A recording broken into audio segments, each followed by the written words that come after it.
كده يبقى خلصنا أول جزئية بتاعة الأفعال بتاعة الوحدة الرابعة. تعال نشوف الجزء التاني من الوحدة دي كان بيتكلم عن إيه؟ كان بيتكلم عن الadjective الصفات. يلا الصفات كانت عندنا برضه من الترم اللي فات صح؟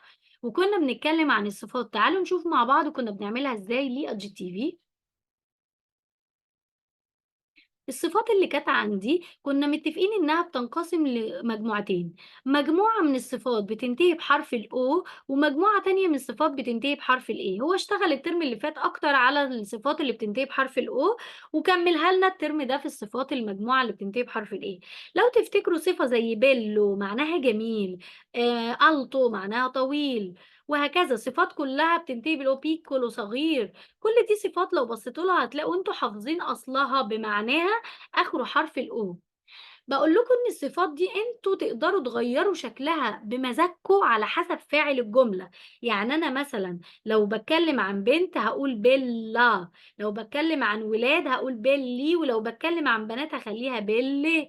فتقدر تغيّر آخر حرف اللي هو الO ده بما يتناسب مع الفاعل، الولد بالO، البنت بالA، جمع المذكر بالE، جمع المؤنث بالA، زي درس الأسماء بالضبط. كنا عارفين إن حرف الO ده بتاع المفرد المذكر، الماسكيلي سينجولاري، الآ بتاع المفرد المؤنث الفيمينيلي سينجولاري، الإي بتاع جمع المذكر، والإيه بتاع جمع المؤنث، صح؟ نفس الكلام في جزء الصفات ده، إن أنا باشوف الصفة لو هي أصلها كنت أنا حافظه بالأو، أنت بنفسك بقى تقدر تشيل الأو وتحط أي حرف من الحروف دي بناءً على الفاعل بتاعك، نوع الفاعل إيه وتحط كمان الصفة بنفس الشكل. الشغل الجديد بقى على الصفة اللي بالإيه، إن أنا الصفة أصلها زي جنتيلي، جنتيلي. طب إيه ده هي أصلها بالإيه، هل ينفع أعمل فيه اللي عملته في اللي فات؟ هاقول لكم لأ، أنا لو حافظ الصفة أصلها كده بالإيه، فباقول لك الصفة دي تنفع تكون مفرد مذكر ماسكيلي سينجولاري، وكمان تنفع تكون مفرد مؤنث فيمينيلي سينجولاري. يعني جنتيلي معناه تستخدم للبنت والولد. كلمة زي جراندي كبير، جراندي ممكن أقول جراندي يعني كبير أو جراندي يعني كبيرة، على حسب أنا باتكلم عن ولد والّا بنت، أو باتكلم على حاجة مذكر والّا حاجة مؤنث، تمام؟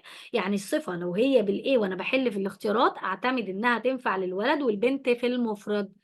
طب يا سارة حالة الجمع بقى، هاتعامل معاها إزاي؟ هاقول لك كل اللي عليك إن أنت بدل ما كانت بالإيه هتبدأ تخلّيها في الجمع تبقى بالإي. يعني أنا لو عايزة أجمع جراند دي هاخلّيها في الجمع جراندي، وجنتيلي جنتيلي، يعني الجمع بتاعها هيتحوّل للإي في حالتين، سواء جمع مذكر أو جمع مؤنث، ما ليش دعوة بقى إيه ده مش الإي دي كانت دايمًا بتاع الجمع المذكر؟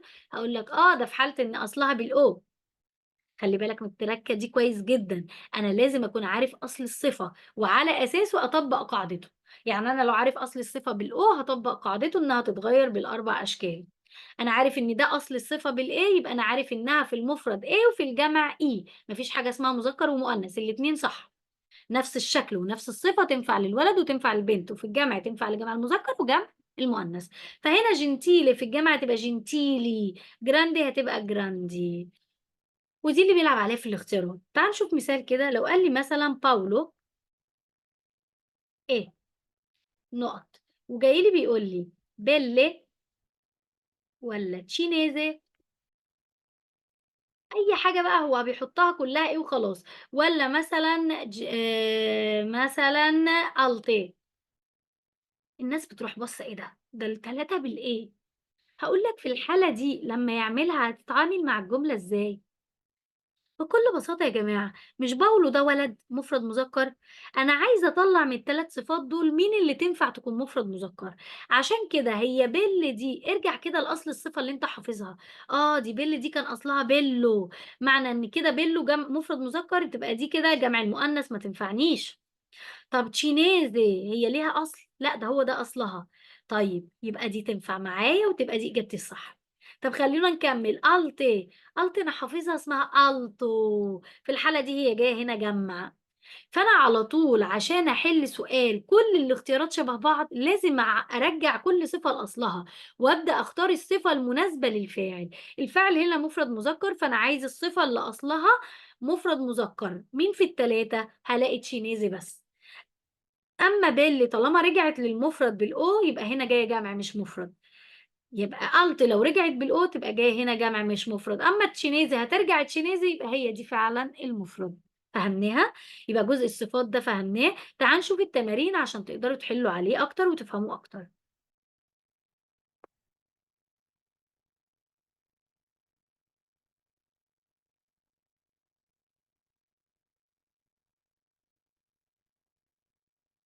بُصّوا كده معايا التمرين ده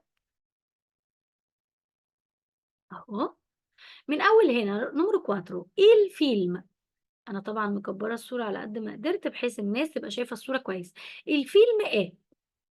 يا ترى هاقول بيلا، جراندي، بيلو والّا بيلي؟ بيلي. هابُص هنا إيه الفيلم ده نوعه إيه يا جماعة؟ الناس هتقول لي الفيلم طالما واخدة إيل تبقى مفرد مذكر، فأنا عايزة صفة من دول تبقى مفرد مذكر. بيلا دي بتاعة المفرد المؤنث. جراندي دي كده بالإي تبقى جمع، جمع مذكر وجمع مؤنث. طيب أنا عايزة الفيلم مذكر يبقى بيلو مذكر.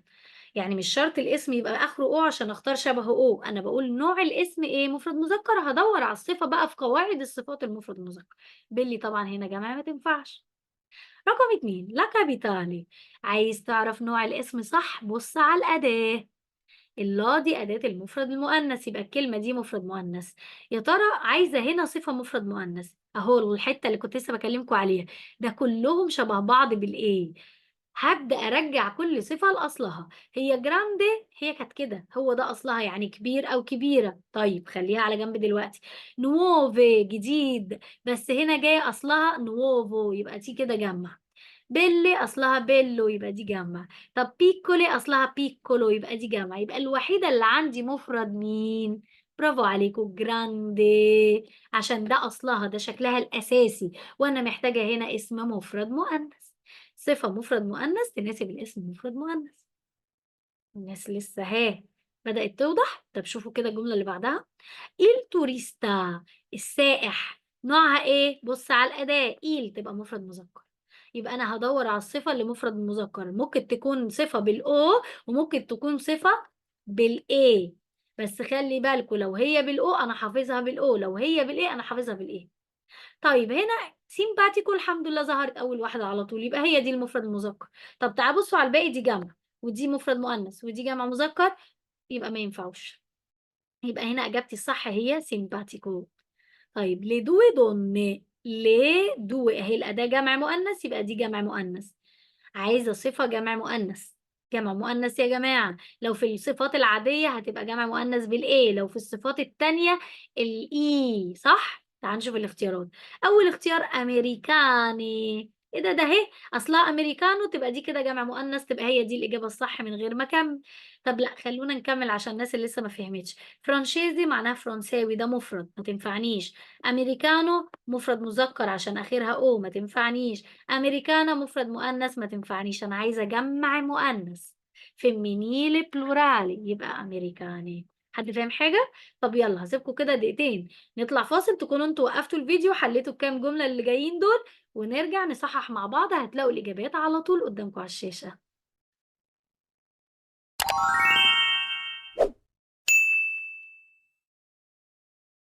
ها، بصينا على الإجابات؟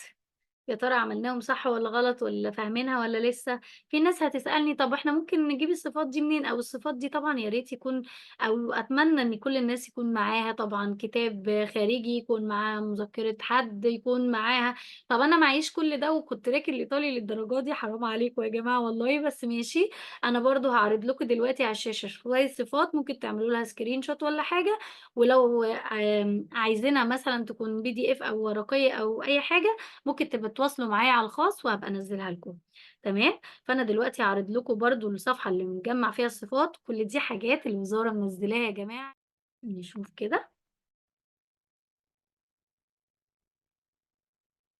شايفينهم؟